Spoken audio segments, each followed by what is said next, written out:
하나님의 말씀은 전도서 12장 13절에서 14절입니다.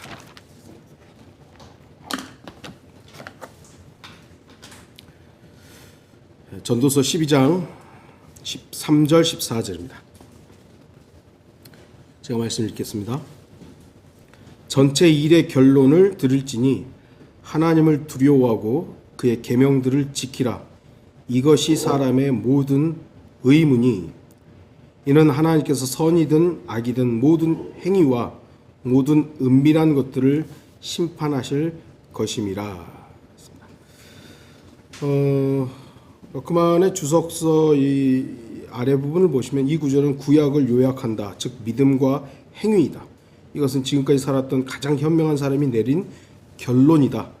따라서 당신이 어떤 현명한 철학자나 종교 지도자 혹은 명석한 것으로 추정되는 어느 지식인의 글들에서 어떤 것을 발견했는데 그것이 13절과 14절과 조화를 이루지 않는다면 당신은 자신의 지력으로 감당할 수 없는 교육을 받은 어느 지적인 멍청이를 대하고 있는 것이다 라고 말을 합니다. 저는 이렇게만의 이 해설에 전적으로 동의합니다. 그것이 어떤 정말 어마어마한 박사 학위 논문이든 사이언스지에 발표한 그런 논문이든 하나님을 두려워하는 것을 가르치지 않는다면 그것은 멍청이가 한 헛짓거리에 불과합니다. 오늘 말씀의 제목은 성도의 의무입니다.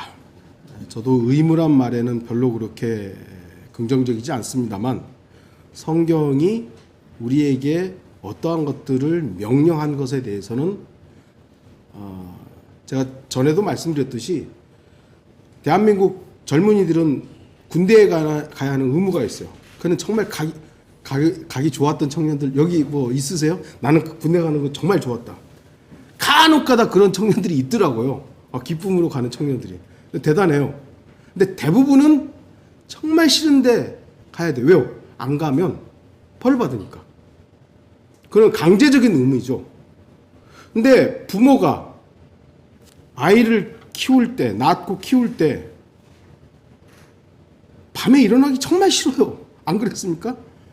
정말 일 갔다 와서 자매도 그렇고 저도 막 피곤해 죽겠는데 애가 깽깽 울면 일어나서 기저귀 갈아줘야 되고 젖을 먹여야 돼요. 그것도 의무예요. 그러니까 이게 다른 의미의 의무인 것이죠. 내가 싫지만 아이를 케어하지 않으면 이 아이의 생명이 위급하기 때문에 해야 되는 사랑으로 감당하는 의무예요. 좀 다른 면이 있는 것이죠. 의무란 기본적으로 어떤 명령이 주어지지 않으면 의미가 없습니다. 우리나라에도 헌법과 여러 실행법들이 있고 그 법을 지킬 의무가 국민에게 있습니다. 물론 모든 법을 완벽하게 잘 지키는 것은 어렵죠. 그렇지만 기본적인 법을 지키는 것은 그 나라 국민의 의무입니다. 신호등을 다 완벽하게 지켜야 하지만 좀 못 지킬 때도 간혹 있어요. 그러나 기본적으로 지켜야 되죠. 그리스도인도 하나님의 나라 시민권자로서 하나님의 나라 왕이신 주 예수 그리스도께서 명령하신 법을 지킬 의무가 있습니다.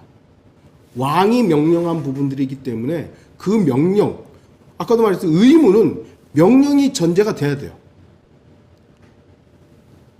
물론 주님의 법이나 명령이 이 땅의 법률적 강제성과 일치하지는 않지만 기본적인 법의 정신이나 법 질서 체계는 유사하죠.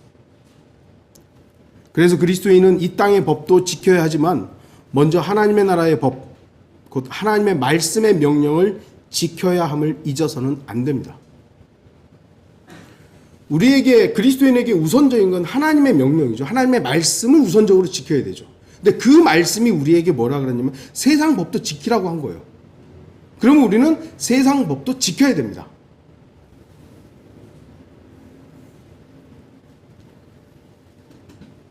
그래서 의무라는 것은 우리 그리스도인에게도 직접적인 영향이 있는 영역입니다. 그럼에도 의무에 대한 세상적인 적용은 그리스도인의 자유와 자발적 참여, 곧 자원하여 드리는 것과는 사뭇 다르다는 것을 알아야 합니다.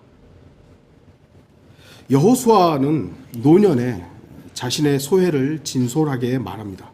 여호수아 22장 3절에 오늘까지 그 많은 날 동안 너희 형제를 떠나지 아니하고 주 너희 하나님의 계명을 지키는 의무를 다하였도다.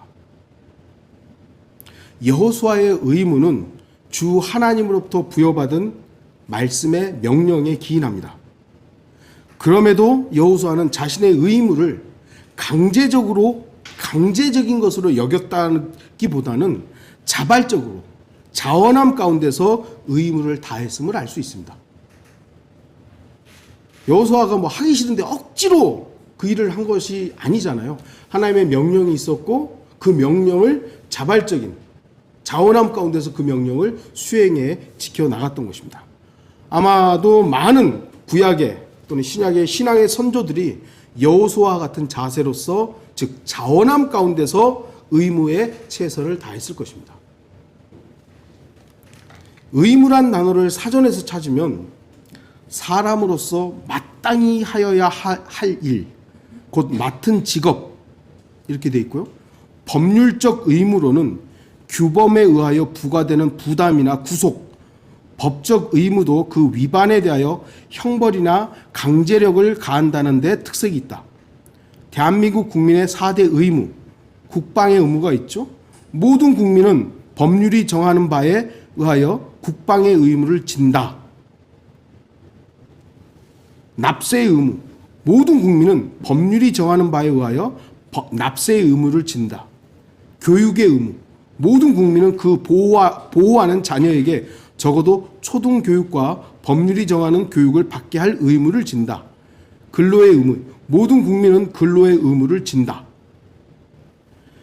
대한민국 국민에게는 4대 의무가 있습니다.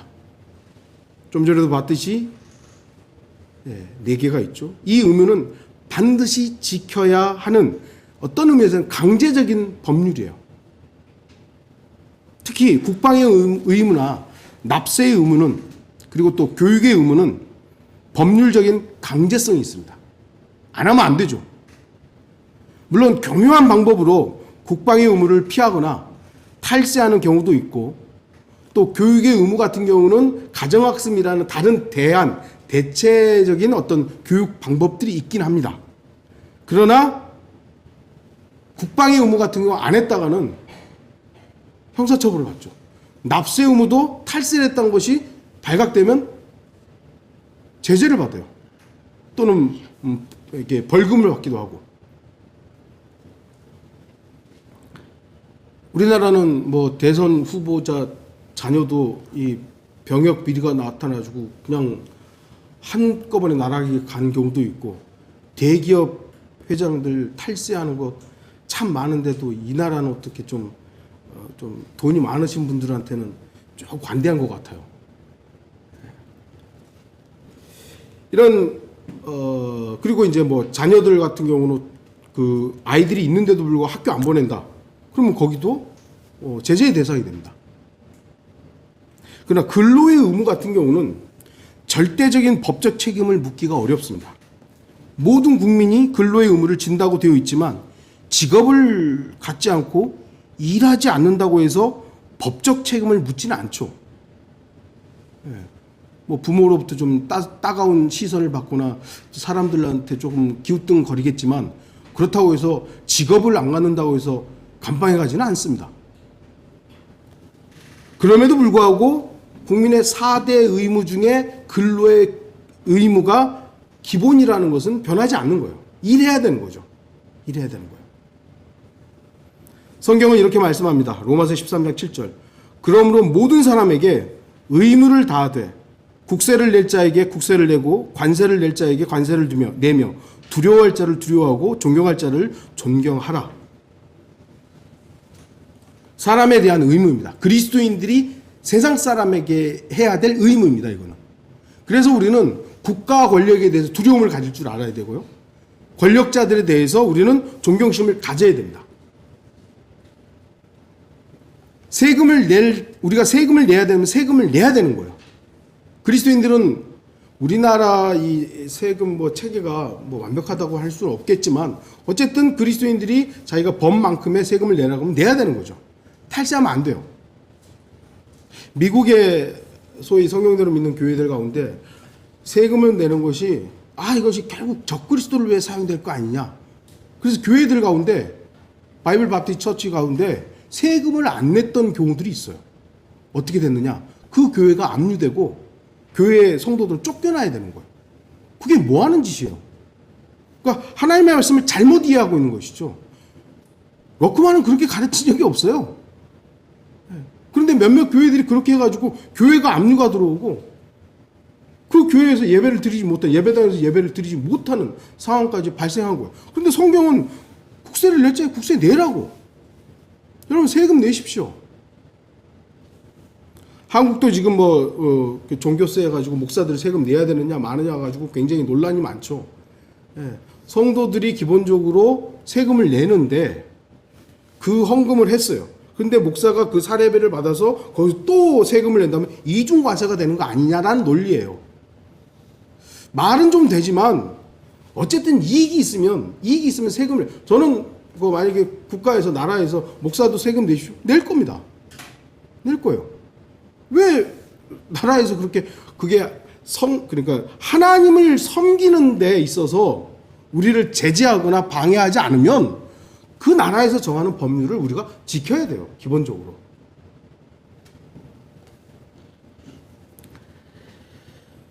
말씀드렸지만 사람에 대한 의무가 있습니다. 그 의무는 세금에 대한 부분이고 성도는 기본적으로 국가의 법에 따라야 할 의무를 가집니다. 다시 말씀드리지만 그것이 우리가 하나님을 섬기는데 제한을 두는 것이 아니라면 소위 말해서 그것이 악법이라 해도 우리는 따라야 할 필요가 있는 겁니다. 이것은 국민의 의무 이전에 성경이 명령한 성도의 의무이기도 합니다. 그들을 두려워하고 존경하려잖아요. 그럼 그래야 되는 겁니다. 그리스도인에게도 의무가 있습니다. 물론 구약 성경에서 규정하는 성도의 의무와 신약 성경에서 제시하는 성도의 의무는 좀 다르죠. 구약 성경에서 말씀하는 의무는 강제적이고 어떤 의미에서 법적, 율법적인 제재가 있어요. 그래서 하나님께서 율법 안 지키면 벌을 주시잖아요. 근데 신약에서는 하나님 예수 그리스도께서 서로 사랑하라는 명령을 주셨는데 우리 서로 사랑하지 않는다고 해서 지금 당장 죽습니까? 그러진 않잖아요. 약간의 차이들이 있습니다만 어쨌든 좀 살펴봅니다. 출애굽기 21장 10절에 만일 그가 다른 아내를 얻었어도 그녀의 양식과 의복과 그녀와의 혼인의 의무는 그가 줄이지 못할 것이라. 구약 성경 출애굽기 21장에는 처음으로 의무, duty라는 이 단어가 사용됩니다. 이 단어는 혼인의 의무입니다. 이는 어떤 남자가 다른 아내를 얻었다. 그러니까 모르겠어요. 살아있는데 이 여인이 그러니까 성경에도 이혼의 사유들이 있잖아요. 정당하든 정당하지 않든 어쨌든 이혼이 된 거예요. 여자가 죽지 않은 거죠. 다른 아내를 얻었어요. 그런데 살아있는 전 아내에게 일정한 생활비를 지불해야 한다고 말씀하는 거예요. 그게 의무라는 거예요. 혼인의 의무로서 전처에게 일정한 생활비를 지불해야 한다고 말씀하는 것이죠. 당시에는 여자들의 경제력이 거의 없었잖아요. 그러니까 남자들이 모든 걸 다 관장하고 있기 때문에 여자들이 만약에 이혼을 했어요. 근데 여자가 혼자 살 수가 없잖아요. 그러니까 그 생활에 대한 것을 남자가 부담해야 된다. 이것이 혼인의 의무예요. 그러니까 구약성경이 이렇게 만약에 출애굽기 21장에서 이렇게 말씀했는데 남자가 안 한다. 그러면 어떻게 됐을까요? 제재를 받는 거죠. 아마도 율법을 안 지키면 돌에 맞아 죽는 거 아니에요. 이게 이렇게 강제성이 있는 것입니다. 그리고 신명기 25장 5절과 7절에는 형제의 의무라는 게 있습니다. 이 의무는 형제들 가운데 형이 먼저 죽었을 때 그 동생이 형의 아내를 취하여 형의 자손을 이을 것을 규정해 주고 있는 거예요. 그게 의무예요. 이렇게 안 하면 율법을 어기는 겁니다. 그래서 하나님께서 심지어는 죽여버린 경우도 있었죠. 형의 씨를 잊지 않으려고 했을 때 하나님 죽여버린 경우도 있었어요. 구약 성경에는 6번 의무라는 단어가 사용되지만 우리가 알듯이 하나님의 율법, 명령, 규정, 규례, 율례 등등은 직접적으로 의무라는 단어를 사용하지 않더라도 단어 자체가 갖는 강제성을 띤 법적 명령이라는 것을 우리가 알 수 있습니다. 하나님의 말씀, 하나님의 명령, 율법 그랬을 때 밑에 의무 이렇게 안 써 있지만 이것이 하나님이 말씀하신 것에 대한 강제성이 있다는 유대인들에게는 이스라엘 백성들에게는 그것이 강제성을 띠는 거예요. 안 하면 하나님께서 죽이시기까지 하는 겁니다. 물론 이 명령은 하나님의 법을 이스라엘 백성들은 자신들이 먼저 지키겠다고 말을 했었죠. 출애굽기 19장 8절 모든 백성이 다 같이 대답하여 말하기를 주께서 말씀하신 모든 것을 우리가 행하리이다 하니 모세가 백성의 말을 주께 고하니라. 자신들이 하나님의 명령을 하나님의 법을 지키겠다고 먼저 말했지만 이스라엘 백성들은 하나님의 율법을 지키지 않았습니다. 그래서 그 명령에 대한 불순종이 그들이 징계를 받는 주요한 원인이었던 것이죠. 자기들이 지키겠다고 했는데 하나님의 명령을 지키지 않았어요. 그래서 하나님께서는 그들을 징계하셨습니다. 그러니까 구약시대에 하나님의 율법이 그들에게는 거의 강제적인 의미로서 규정되었다고 해도 무방합니다. 그러나 신약시대는 어떻습니까? 분명히 그리스도인에게 구약의 율법은 강제적이지 않습니다. 우리는 십계명을 지키지 않는다고 해서 돌에 맞아 죽지 않습니다. 우리는 구약에 있는 그 여러 가지 수많은 율법을 지키지 않는다고 해서 지금 하나님께서 즉각적으로 우리를 징계하지 않습니다. 율법은 더 이상 우리에게 강제적이지 않습니다. 왜냐하면 예수 그리스도의 십자가의 보혈이 우리를 율법의 강제적 속박으로부터 해방했기 때문이죠. 갈라디아서 3장 13절 그리스도께서 우리를 위하여 저주가 되셔서 율법의 저주로부터 우리를 구속하셨으니 기록되기를 나무에 매달린 자는 누구나 저주받은 자라 하였도다. 예수 그리스도께서 율법의 저주를 대신하셨기 때문에 더 이상 우리는 율법의 저주에 속박되어 있지 않는 겁니다. 신약 성경에는 이 의무라는 직접적인 단어가 구약에서는 6번 사용됐지만 2번 사용됩니다. 누가복음 17장과 로마서 15장에 한 번씩 사용됩니다. 어떤 의미에서는 신약은 구약에 비해서 의무사항이 구체적이고 강제적이지 않음을 의미할 수도 있는 것이죠. 분명 성도는 구약의 의무는 아니지만 신약 성도로서의 의무는 존재합니다. 물론 신약 성도의 의무는 구약 성도들처럼 강제적인 법적 구속력을 갖지 않습니다.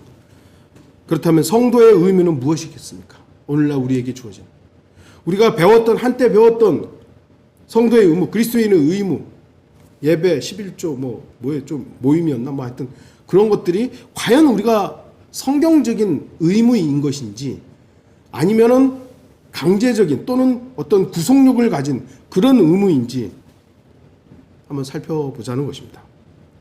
대한민국 국민의 4대 의무에 빗대서 성도의 의무를 좀 살펴볼 것입니다. 병역의 의무가 있습니다. 우리 그리스도인들은 기본적으로 하나님의 아들들로 하나님의 모든 풍성함을 누릴 의무가 있습니다. 그러나 풍성함을 누릴 것은 지금 당장은 아닙니다. 지금은 정신을 차리고 깨어있고 싸워야 할 때입니다. 그렇기 때문에 그리스도인은 남녀, 나이, 지위, 고하를 막론하고 모두 다 군사입니다. 그래서 모두 영적으로는 병역의 의무를 져야 하는 겁니다. 이거는 어느 정도 의무가 있는 거예요. 우리는 싸워야 할 의무가 있는 겁니다. 나는 구원받고 됐지 뭐. 나는 됐지. 이게 아니라 영적 전쟁을 치르는 군사라는 의무를 가져야 되는 겁니다. 야고보서 4장 7절 그러므로 하나님께 복종하라. 마귀를 대적하라. 그리하면 그가 너희로부터 도망하리라. 베드로전서 5장 8절 정신을 차리고 깨어있으라 이는 너희의 대적 마귀가 울부짖는 사자처럼 산기차를 찾아 두루 다니기 때문이니라. 믿음 안에 굳게 서서 그를 대적하라. 이는 세상에 있는 너희 형제들도 동일한 고난을 당하는 줄을 알미니라. 그리스도인이 이 영적 전쟁에서의 싸움의 의무를 다하지 않는다면 그는 영적 패배자가 되고 맙니다. 이것은 정말 심각한 상황입니다. 영적 전쟁의 실체를 아느냐 모르느냐. 여러분들도 경험해 보셨겠지만 영적 전쟁의 실체를 모르는, 만약 구원받았는데 그걸 모르고 산다. 정말 구원만 받은 것뿐이에요. 구원만 받은 것뿐이죠. 물론 구원받은 것 자체가 놀라운 일이고 감사한 일이지만 그건 인간의 편에서 그런 것이고요. 하나님의 편에서는 우리가 구원받고 거기서 끝나는 게 아니잖아요. 하나님 편에서는 구원받고 이 사람이 하나님의 백성으로 또는 종으로 하나님의 군사로서 쓰임받기를 원하시는 겁니다. 그런데 영적 전쟁에 대해서 모른다? 사실은 심각한 피해가 있는 것입니다. 영적 전쟁의 패배자가 되는 것이 얼마나 비참한 일인지는 그 자신도 모를 수 있지만 영적 전쟁을 처절하게 싸우고 있는 군사들 그걸 아는 것이죠. 영적 전쟁에서 패하면 안 된다. 그래서 지역교회 목사는 지속적으로 영적 전쟁에 대해서 이 영적 전쟁의 의무감에 대해서 일깨우는 설교를 하는, 그리고 성경을 가르쳐야 되는 것입니다. 영적 전쟁이 있으니까 조심해야 하고 영적 전쟁을 치열하게 싸워야 된다. 여러분들이 나는 영적 전쟁을 싸워야 한다라는 선한 의무감을 가져야 되는 거예요. 이게 싸우는 게 뭐가 좋아. 나는 싸우기 싫지만 마귀는 쉬지 않습니다. 그렇기 때문에 우리는 아까도 말씀드렸던 나름의 의무감이 있어야 돼요. 싸워야 하는구나. 우리 청년들 이제 거의 다 군대 갔다 왔습니다만 나이가 들수록 우리 이제 저희 조카도 군대 가는 게 벌써 걱정을 해요. 이제 고3인가 고2인가? 그런데 그것이 좋은 의무감이 돼야 되는 것이죠. 네. 물론 우리나라는 여성은 공식적으로는 이렇게 군대에 가지 않습니다만 자원해서 가는 여군들도 있죠. 네. 점점 우리나라 지금 군인들이 부족하다는 게 큰 문제가 되는데 이거 정말 심각한 겁니다. 그러니까 영적 전쟁에서도 마귀를 대적하여 싸우는 이 부분들이 우리가 생각하지 않으면, 나름의 주님 안에서의 나 군인이라는 의무감을 갖지 않으면 안 된다는 것이죠. 가져야 됩니다. 납세의 의무가 있습니다. 오해하지 마십시오. 저는 오늘날 교회들이 11조를 의무라고 가르치는 것에 대해서 절대적으로 반대합니다. 우리가 성경침례교회에서 이성호 목사를 통해서 배웠던 11조가 의무라고 배웠지만 저는 절대 반대합니다. 11조는 의무 아닙니다. 결코 말라키의 말씀은 오늘날 우리 신약 성도들에게 주신 말씀이 아닙니다. 아브라함의 본을 받아서 우리가 저도 11조에 대한 글을 쓴 게 있어요. 그래서 아브라함이 했기 때문에 우리가 믿음의 선조를 본받아서 해야 된다. 그 영적 의미로서 우리가 하나님께서 주신 것에 대해서 감사함으로 할 수는 있지만 이게 어떤 의무감, 안 하면 안 되는 마치 무슨 법적 제재가 있는 것으로 여기고 한다면 그건 아니라는 겁니다.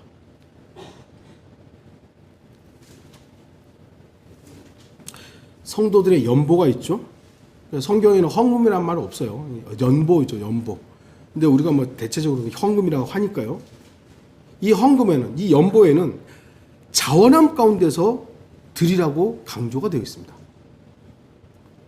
고린도전서 16장 1, 2절 이제 성도들을 위한 모금에 관해서는 내가 갈라디아 교회들에게 명한 것 같이 너희도 그렇게 행하라. 매주 첫날에 너희 각자가 하나님께서 번성케 하신 대로 따로 저축하여 둬서 내가 갈 때에는 모금하는 일이 없게 하라. 연보의 목적이 뭡니까? 성도들을 위한 모금입니다.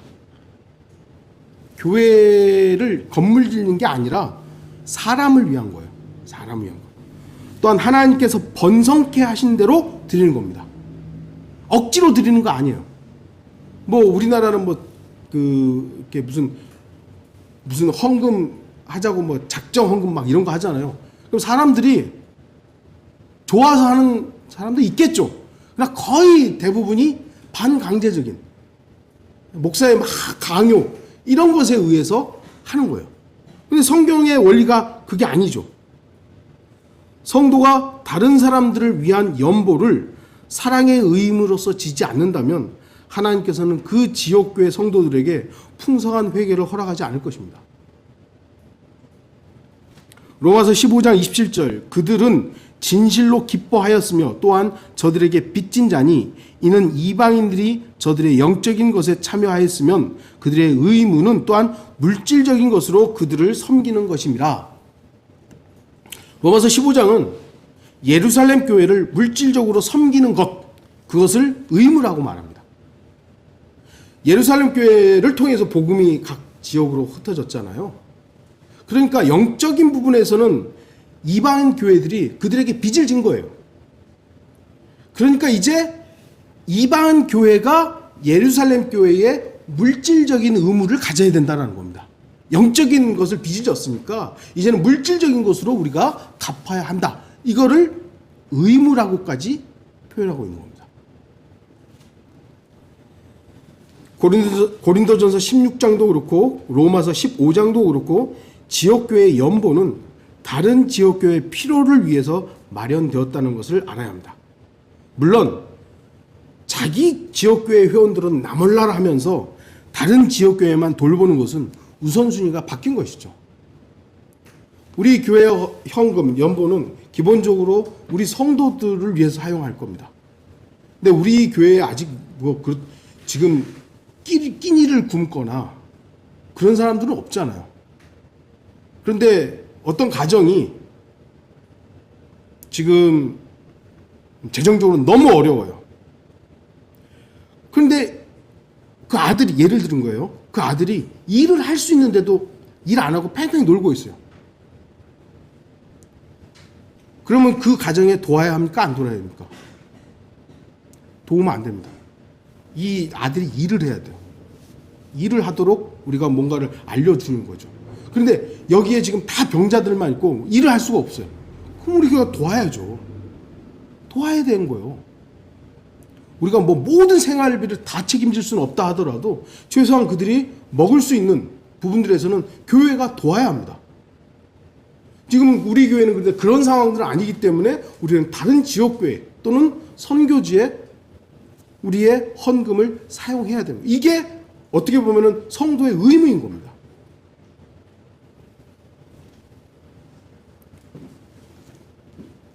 지역교회를 위한 연보는 성도의 선한 의무입니다.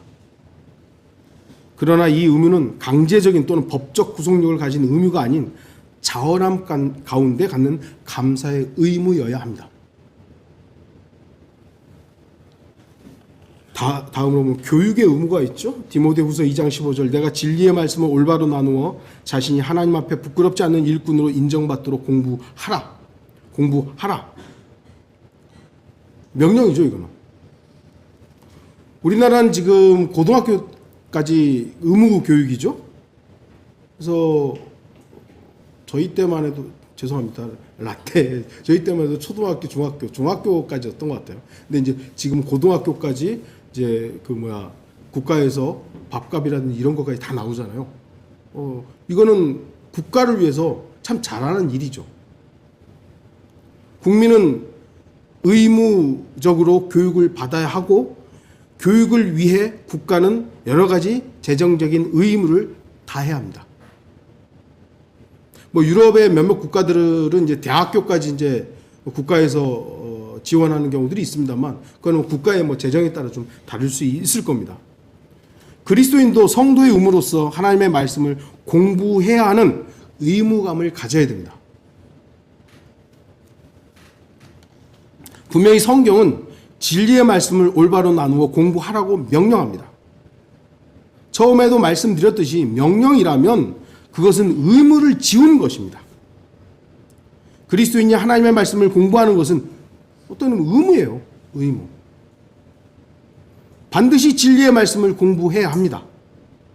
물론 세상 교육은 고등학교까지 의무 교육이고 대학교는 이제 어떤 의미에서 선택적이지만 여러분이 살아가면서 더 이상 공부하지 않아도 됩니까?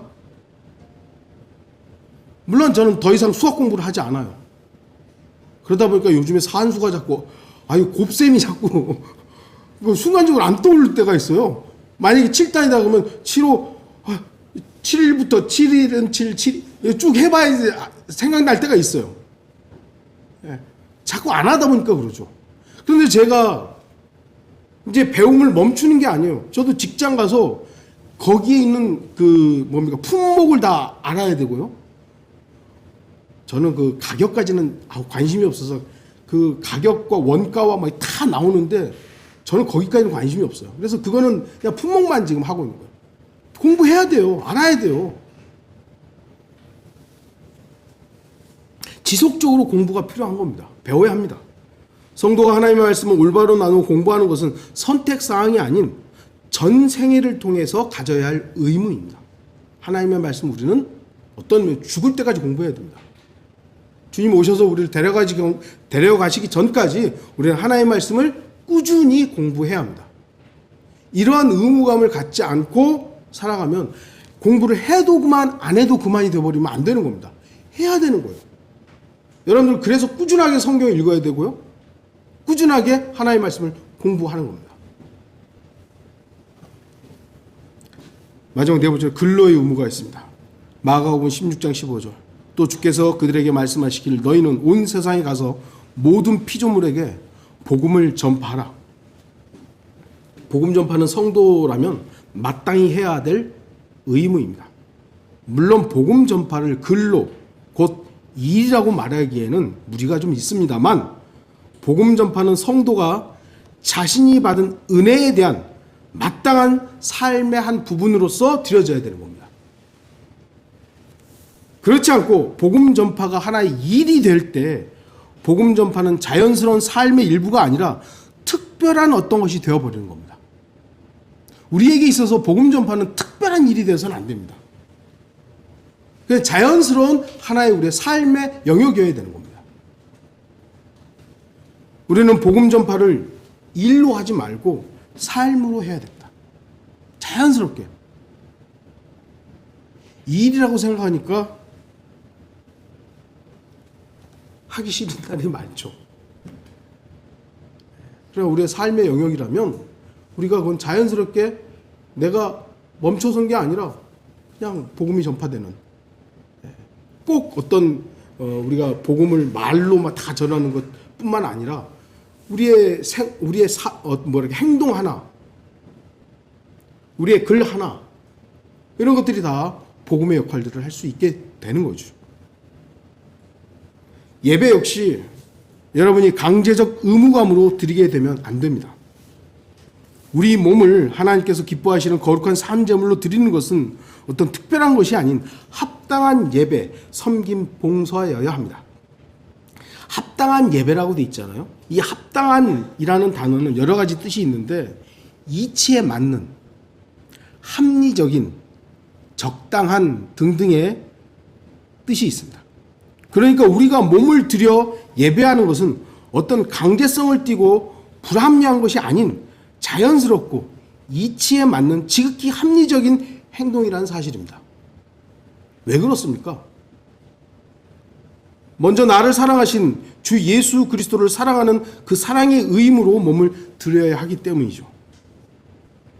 또한 이 몸을 드려야 되는 마땅한 이유가 뭐냐면 이 몸은 내 게 아니기 때문이에요. 내 거라고 생각하기 때문에 예배 드리는 것이 안 좋은 의무감이 되어버리는 거죠.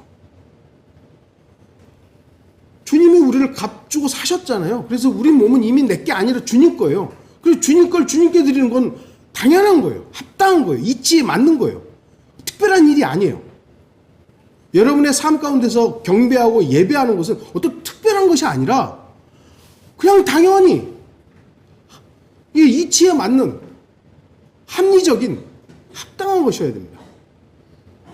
오늘날 그런데 그런 식으로 이 예배에 대해서 강조하는 것이 아니라 마치 안 나오면 벌 받는 것처럼 일반 교회들은 안식일 거룩하게 지켜야 된다고 얘기하잖아요. 근데 성경 침례교회는 안식일은 아니지만 안식일 개념은 아니지만 예배 안 나오면 의무를 져버린 것처럼. 그건 잘못된 의무를 부여하는 것이죠. 잘못된 의무감을 주어지는 거예요. 우리는 그것이 아니라 내 몸이 합당하게 드려지는 것은 이건 당연한 것이다고. 예. 한국 남자 청년들이 군대 가는 건 당연하다고 여겨져야 되잖아요. 물론 마음으로는 싫지만 당연한 거잖아요. 우리가 이 몸을 들여서 예배하는 것은 이건 지극히 이치적인 거예요. 지극히 합리적인 거예요. 뭐 특별한 일이 아니야. 여러분이 주일날 함께 모여서 예배 드리는 것 특별한 일 아닙니다. 이건 어떻게 보면 그리스도인으로서 너무나도 자연스러운 일인 겁니다. 이것이 우리의 선한 의무감으로서 가져야 되는 것이죠. 내 몸이 내 것이 아니라는 것이 인정되면 몸을 들여 예배하는 섬김은 더 이상 억지로 의무감으로 드리는 예배가 아닌 감사로 기쁨으로 드리는 예배가 될 것입니다. 저와 여러분들의 예배가 어떤 것인지를 한번 우리 스스로 한번 잘 봐야 되는 것이죠. 저는 4가지 정도의 성도의 의무를 제시했습니다. 하지만 신약 시대인 지금은 성도의 의무가 법적 강제성을 띠지 않는다는 점을 유의하십시오. 단지 성도들은 예수 그리스도의 사랑 안에서만 의무감을 가져야 합니다. 영적 전쟁에 대한 의무는 매우 중요하지만 대적을 원수를 가리지 않고 싸우는 어리석음을 저질러서는 안 됩니다. 납세의 의무는 감사함이란 전제가 있어야 하는 것이지 감사 없는 의무감으로만 헌금하면 안 될 것입니다. 교육의 의무 역시 여러분이 주 하나님께 인정받기 위한 선한 의도로서의 의무가 있어야 하는 것이지 자기 자랑과 자기 성취감으로 말씀을 공부해서는 안 될 것입니다. 마찬가지로 근로의 의무에 해당하는 복음 전파도 죄인들에 대한 사랑과 내가 받은 은혜에 대한 감사로서 복음을 전해야 하는 것이지 부득불이라는 억지스러운 복음 전파가 되어서는 안 될 것입니다. 예배도 마찬가지입니다. 감사함으로 드려야 되는 것이죠. 그리고 마지막으로 대한민국 국민들에게는 의무로 제시되었지 않지만 그리스도인 곧 성도들에게는 가장 강력한 명령으로 주어져 있는 말씀이 있습니다. 곧 사랑입니다. 이 부분은 제가 설명하기보다는 그냥 하나님의 말씀을 읽어드리겠습니다. 요한복음 13장 34절 내가 새 계명을 너희에게 주노니 이는 너희가 서로 사랑하라는 것이라. 내가 너희를 사랑한 것 같이 너희도 서로 사랑하라. 요한복음 15장 9절 아버지께서 나를 사랑하신 것 같이 나도 너희를 사랑하였으니 너희는 내 사랑 안에서 계속 거하라. 요한복음 15장 12절 나의 계명은 이것이니 내가 너희를 사랑하는 것 같이 너희도 서로 사랑하라는 것이라. 로마서 12장 9절 사랑에 거짓이 없게 하라. 악을 증오하고 선과 연합하라. 로마서 12장 10절 형제애로 서로 다정하게 사랑하며 서로 존경하기를 먼저 하라. 고린도전서 16장 14절 너희의 모든 일을 사랑으로 행하라. 베드로전서 1장 22절 너희가 성령을 통하여 진리에 순종함으로써 너희 혼들을 정결케 하여 가식 없는 형제 사랑에 이르렀으니 순결한 마음으로 서로 뜨겁게 사랑하라. 베드로전서 4장 8절 무엇보다 서로 뜨겁게 사랑하라. 이는 사랑이 허다한 죄들을 덮기 때문이니라. 예수 그리스도뿐만 아니라 사도 바울 그리고 사도 베드로 역시 서로 사랑하라고 명령합니다. 이건 우리가 해도 되고 안 해도 되는 것이 아니라 어떤 의미에서는 정말 의무감으로서 가져야 될 사랑입니다.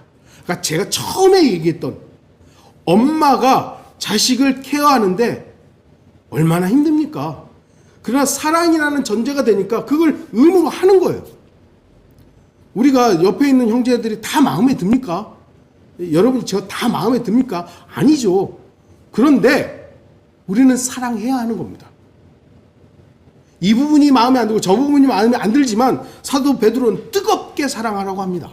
그럼 우리는 뜨겁게 사랑해야 될 의무가 있는 겁니다. 이걸 우리가 잊어버리면 안 됩니다. 결론을 맺겠습니다. 우리는 대한민국 국민으로서의 의무를 가지고 있습니다. 이 의무를 지키지 않으면 법적 제재를 받게 됩니다. 또한 우리는 단지 대한민국 국민으로만 살지 않습니다. 우리는 하늘나라 시민권자로서 살아야 합니다. 물론 성도의 의무는 법적 제재를 받지 않습니다.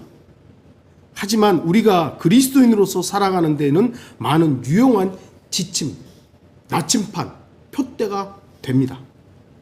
성도의 의무를 마지못해 실행해야 하는 강제성을 띤 규율로 받아들일 것인지, 주 예수 그리스도의 사랑의 법 안에서 자발적이고 감사함 가운데 스스로 갖는 선한 의무감으로 살아갈지는 우리 스스로가 선택하고 결정해야 될 것입니다.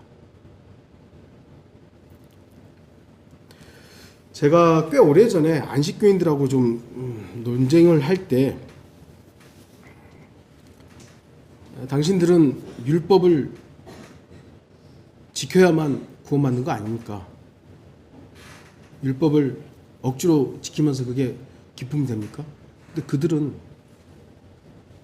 자발적으로, 스스로는 자발적으로 지킨다고 그러더라고요. 이거는 강제적인 것이 아니라 자원해서 하는 거라고. 저는 그때는 그게 위선이라고 생각했어요. 아, 저 위선자다. 그런데 충분히 그럴 수 있겠더라고요. 충분히.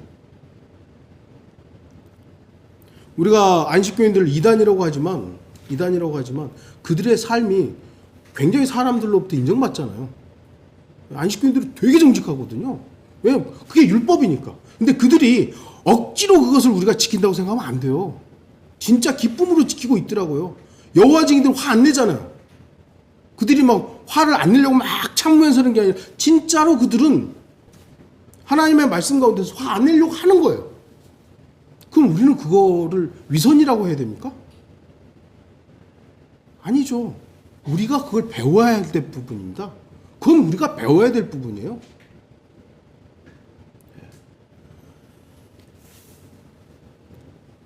하나님의 말씀이 우리에게 지금 현재로는 강제적인 어떤 것이 아니지만 우리가 스스로 자원함 가운데서 그 말씀이 나에게 법적 효력이 아니더라도 어느 정도의 내가 의무감을 가지고 이 말씀을 내가 실행해야 되겠구나. 실행해야 되겠구나. 이 마음을 기쁨으로 가져야 할 것입니다. 저는 우리 베델 성도들의 선한 의무감으로서 살아가길 바랍니다. 영적 전쟁의 군인으로서의 의무감, 다른 성도들을 섬기기 위해 감사함으로 헌금하는 의무감, 하나님께 인정받는 일꾼으로서의 열정적인 의무감, 잃어버린 혼들에 대한 사랑하는 그 마음으로서의 자발적인 의무감, 몸을 드리는 것이 합당한 예배라는 사실을 인정하는 자발적인 의무감이 넘치는 우리 베델 교회 성도들이 되기를 바랍니다. 다 같이 기도하시겠습니다.